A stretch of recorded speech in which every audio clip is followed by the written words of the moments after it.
Hello there, folks.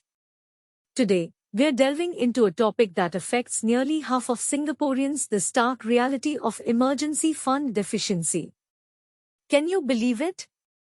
Nearly half of our fellow citizens are in a precarious financial position, with no safety net to cover 6 months' worth of expenses in a crisis. And for about 45% of the population, the situation is equally alarming, as they lack the necessary funds to support their family for an entire year. It's a wake-up call that can't be ignored. But let's not focus solely on the problem. Let's explore the solution: the significance of an emergency fund.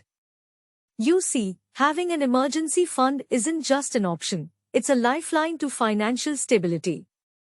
It's your safety net, your shield against the unexpected, be it a medical emergency or a sudden job loss.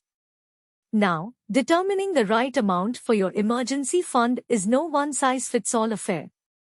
It depends on your unique circumstances, job stability, and even your spending habits.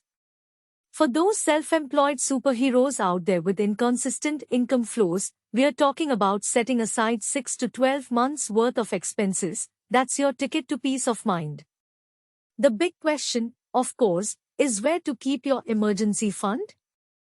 You don't want to mix it up with your regular savings, home purchase, or retirement planning accounts. This fund needs to be readily accessible. Think high-yield savings accounts, money market solutions, or even Singapore government savings bonds. It's about liquidity and safety, folks. But here's a vital tip: avoid the temptation of putting your money into highly volatile investments. Why, you ask?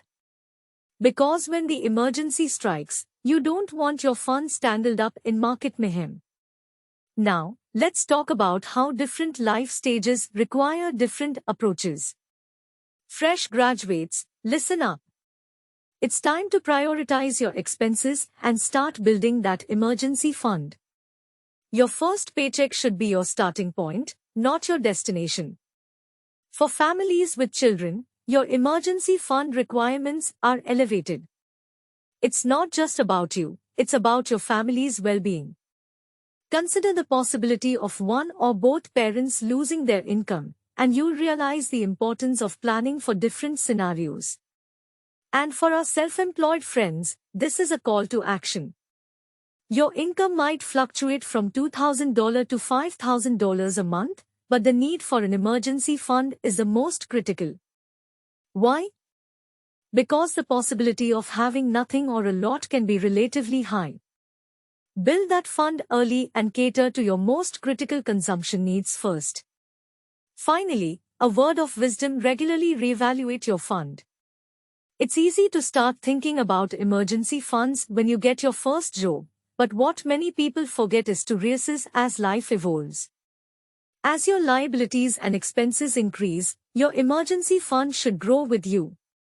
In conclusion, remember that an emergency fund is not a luxury but a lifeline. It's your crucial financial foundation, providing you peace of mind. And as you get started on building your emergency fund, keep it up to date as your life priorities evolve. Stay financially secure, stay smart, and stay prepared for the unexpected. That's the key to your financial well-being. If you like the content, please like the video and subscribe to our channel.